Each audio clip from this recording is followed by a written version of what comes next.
So I had a thought about transformation, inner transformation, and how people may wish to develop their Kundalini energy, whereas maybe others, it begins to develop within them, and there may be a difference in that, as in, perhaps for some people it's simply a kind of discipline that they are developing within themselves, within their body, that brings about absorption, as long as it doesn't become too much mental or power within this world, that then this energy can awaken within them. And then because you talk about the power, the awakening within the head, within the third, is it the third eye, or and what would be the difference then between this raw Kundalini energy and then this absorption within the head, and how would they relate? You know, the knowledge of yoga and all these yogic philosophies that reached our times now are already degraded forms of spiritual understanding. And so there are lots of misconceptions already in your question. First of all, you say Kundalini energy. It's not energy, first of all. Kundalini awakening is the same as conscious awakening. Conscious awakening means you become aware of aspects or elements of your consciousness that you weren't aware of before, first of all. So how it plays out in your physical body is the reflection of what's happening in your subtle being. Subtle being is impure at this point because it has mental and emotional dimensions that are the residue of the down cycle of our current cycle of, you may say, devolution, or it's a part of this current cycle of devolution, or so-called just the evolutionary cycle through which we go into fragmentation and then into the unification. So through this, we become consciously less and less aware of our original being and disperse more into the matter. And through the upcycle, we withdraw ourselves from the matter into more subtle dimensions of the self. So, taking that into account, we may say that when we are in the more unified state of being, we're more creatively potent. When we are more dispersed, we are less potent through this dispersion. And we are less potent not on the level of the collective, but on the level of the individual. The more potent we are in the upper cycle, the longer is our lifespan. The less potent we are, the shorter our lifespan is, right? So this is one part. Now, short and long lifespan mean also, I don't mean about lifespan which is prolonged through antibiotics or our current medications, but I mean natural lifespan. So longevity means health. So health is supported by the same spiritual energy when we are, and the spiritual energy is not the energy we think of. And this energy is not actual energy. Energy is just the kind of more manifested substance of our awareness.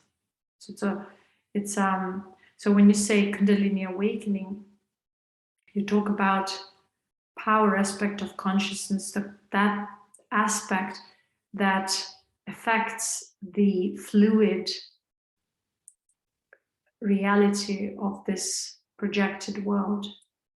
So this projected world is constantly changing because of the way we affect this world through our individual consciousness and on a collective level, right? So when we talk about spiritual awakening, we speak about becoming aware of our subtle being and subtle connection with the subtle being within our physical body. And so whatever is happening in our subtle being, all these impurities, all this corruption, all these limitations that we've accumulated through the down cycle becomes apparent, evident to us. And so when we become aware of it, we naturally initiate the process of dissolution. The more we dissolve this residue or this sort of links between our natural being and the projected reality, the less we waste our creative / spiritual potential that results in eventually in longevity, right? And prolongs our lifespan. So the more conscious we are, the less tangled we are with the projected reality. We employ it, we can live through it partially, but we live through it without wasting our conscious being.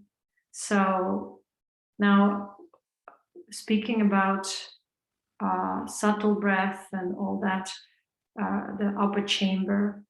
Now, the subtle being somehow has to be linked.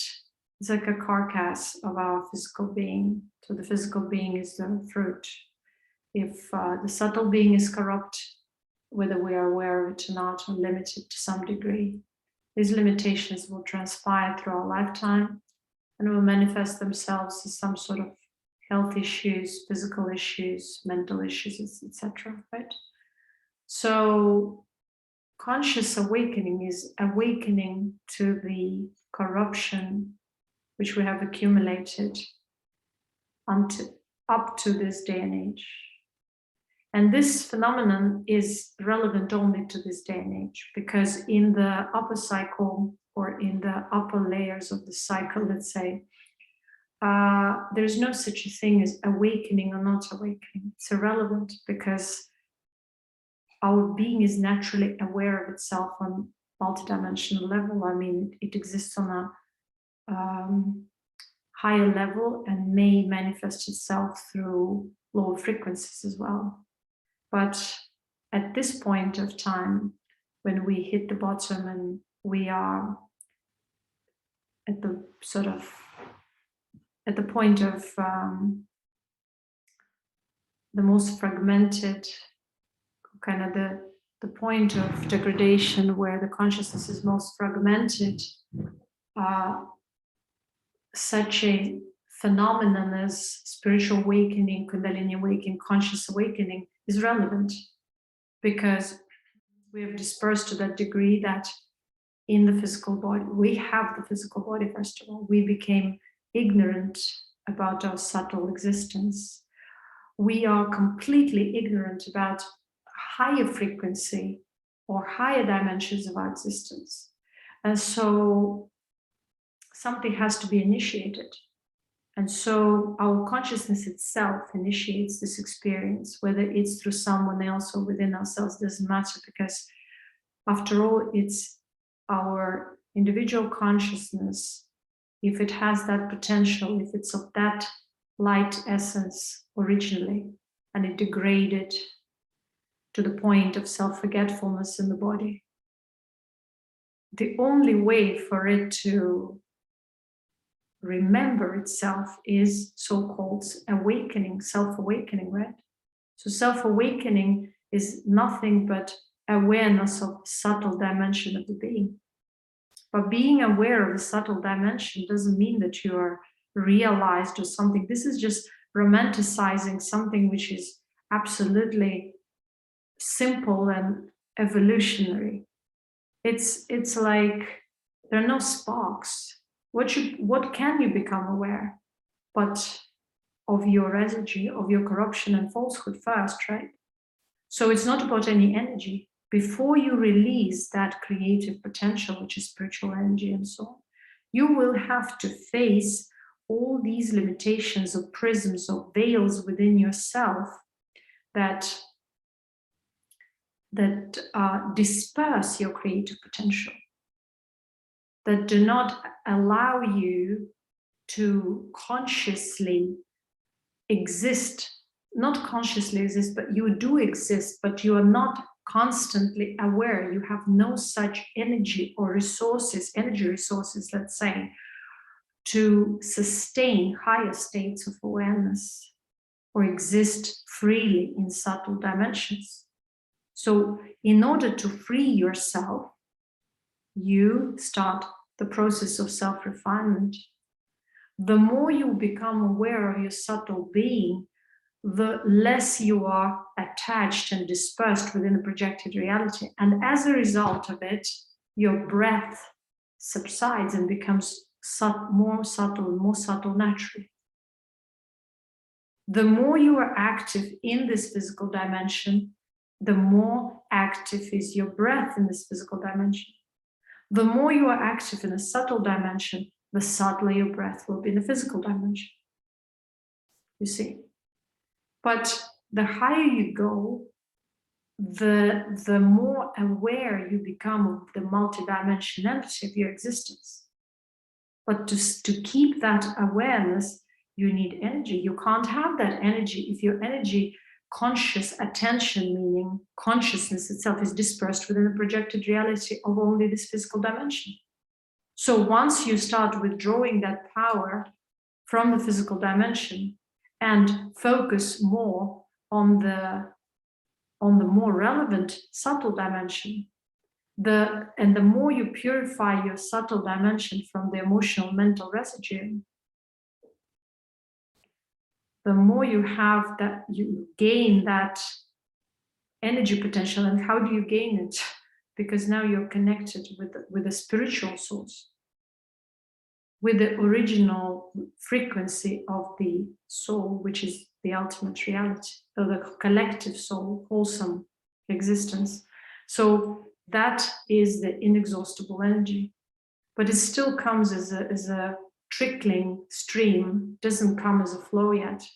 So the more you remove the residue, the more you realize what is what, the less you pay attention, or consciousness is dispersed through attention. When we withdraw that attention from transitory, unimportant things, the more we focus on our true essence and cultivate it. So that's how we regain our longevity. And so, obviously, the more we refine the subtle being, the more we free it from all these rubbish of conceptual knowledge, or some kind of limited social, political, religious understandings, and so on and so forth, the more we realize its essence.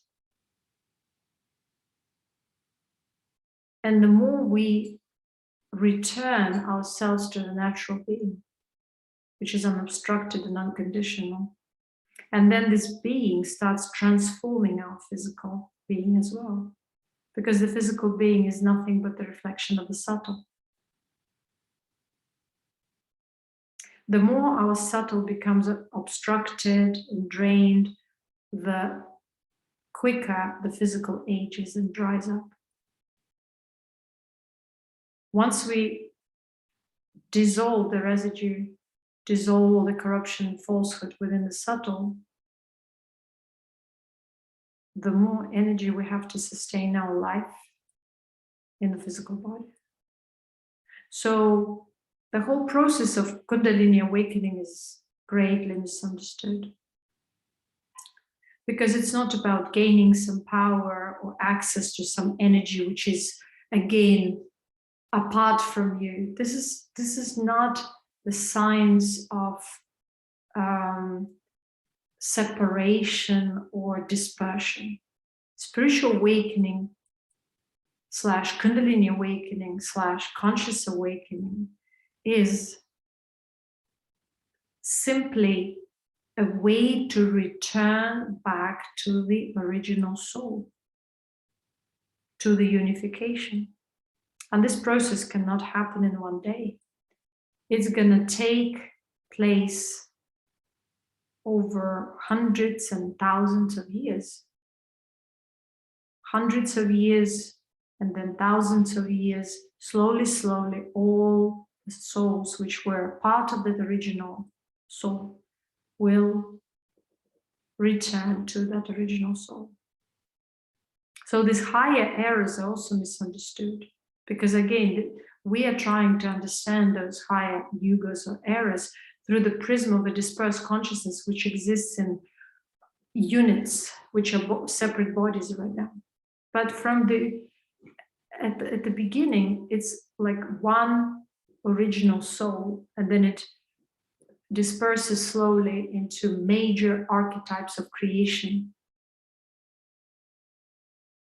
and so forth, and so on and so forth.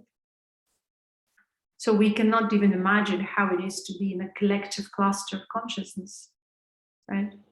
So, and perhaps this information is irrelevant at this point. At this point, we need to focus on healing our traumas, because this is the day and age.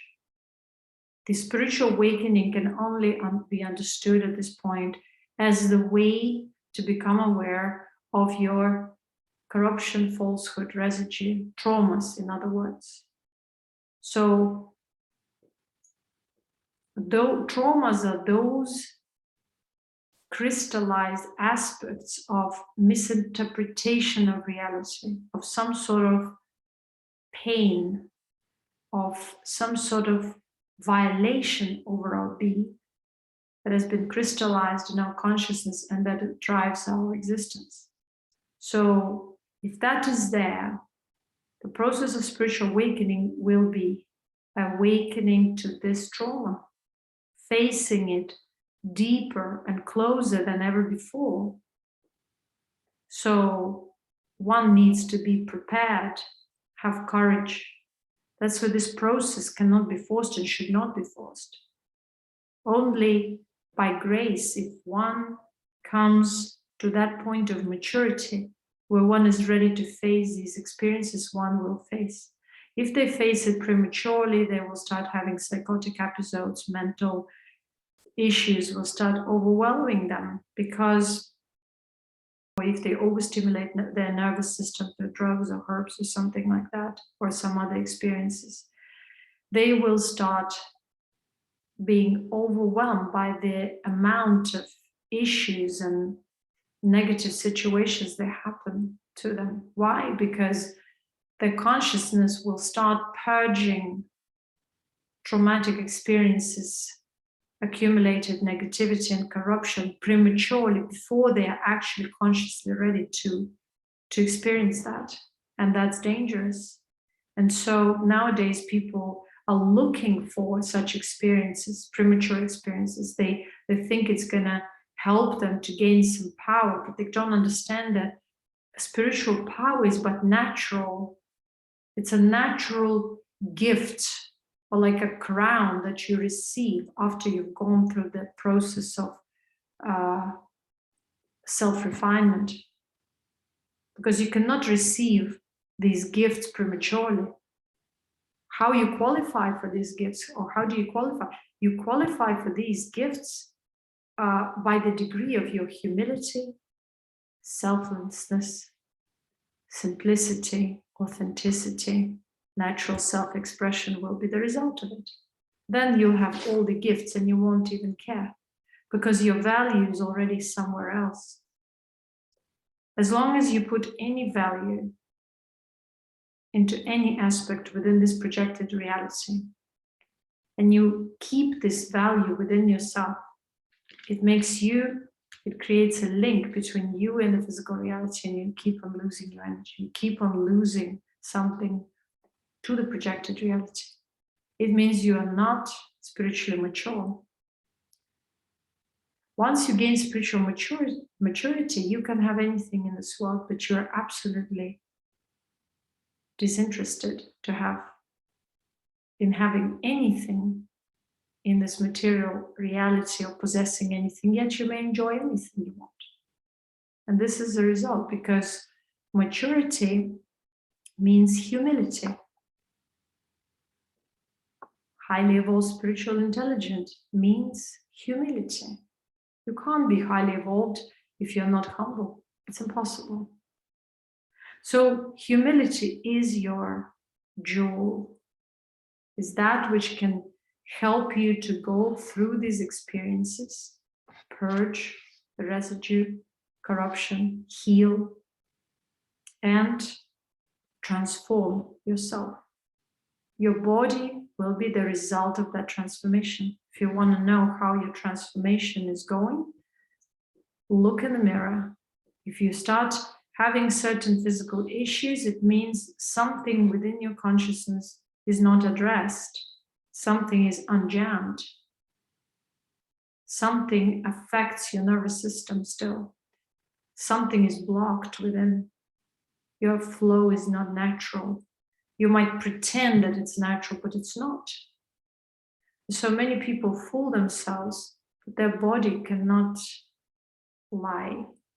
Their being, it doesn't matter what they say. If you can read them behind their words and or beyond their physical appearance, you will be able to see who is who, whether they really are what they preach, whether they are authentic and natural in their self-expression, or it's a facade or some kind of a game or an act. So there's nothing romantic about spiritual awakening. It's a very, very painful process. Why? Because our collective consciousness reached that level of degradation where pain is a normality. So how do you think we are going to get rid of this pain if not by facing this pain, right?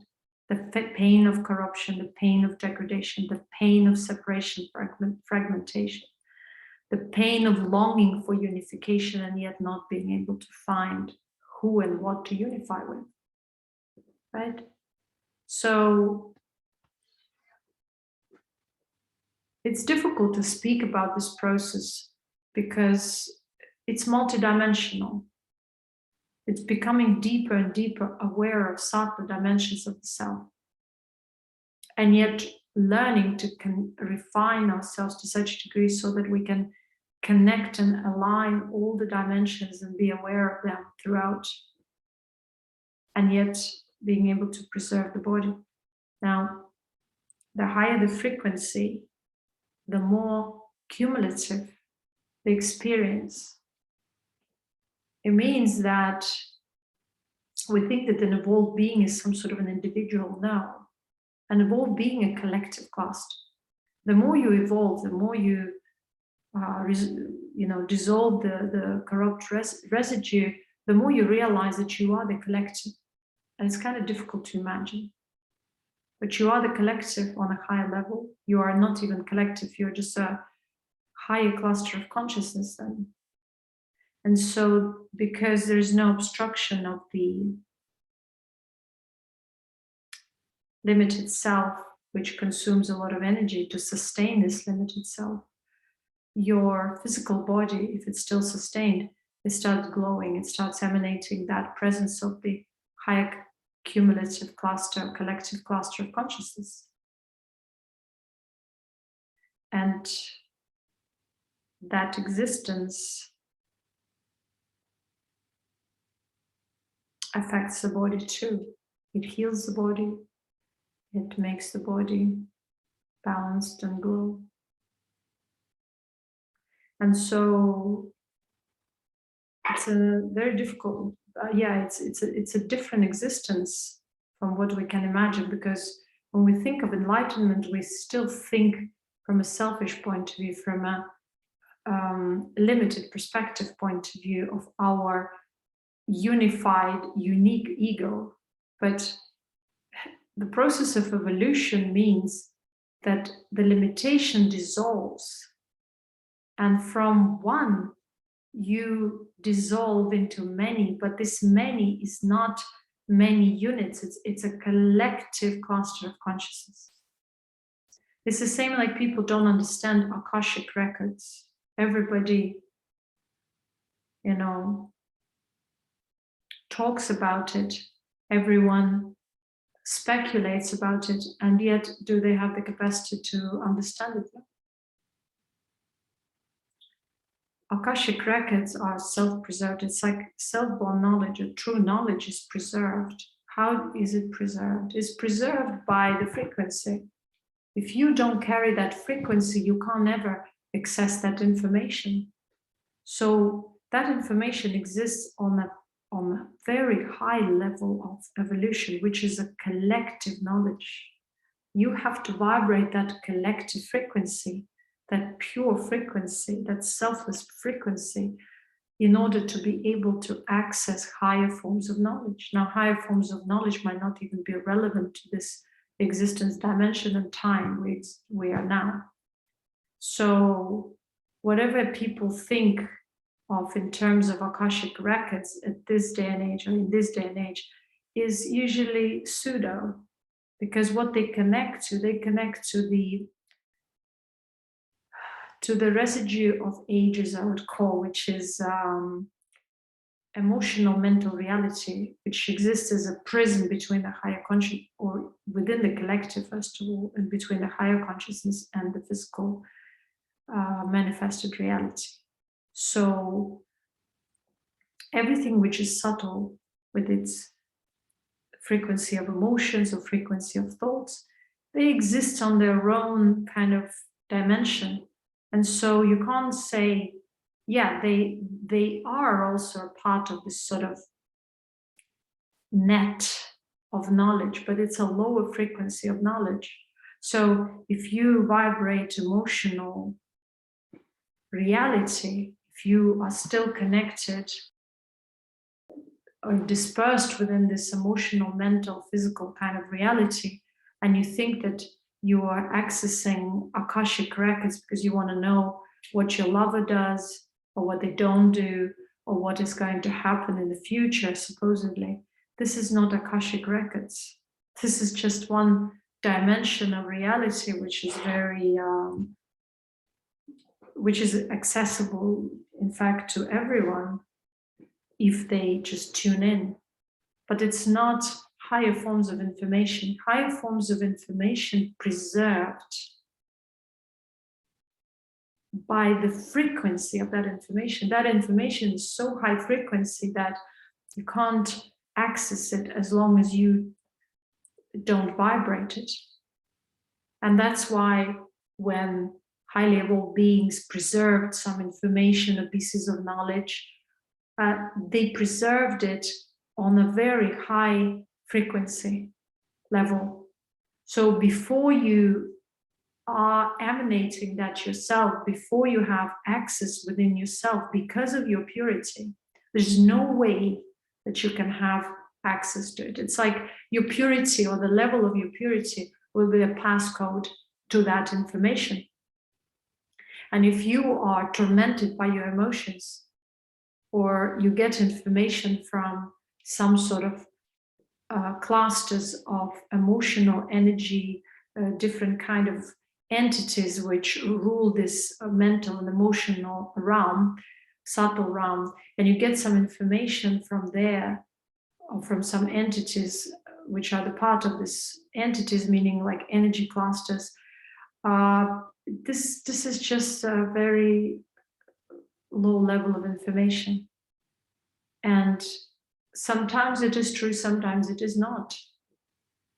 But what is recorded in the Akashic records, because again, if you access this emotional mental realm, you access different forms of information which could be contradictive or contradicting, because these are just like emotional, mental, intellectual, conceptual collections of all the beings who lived through times, but it's a low form of knowledge.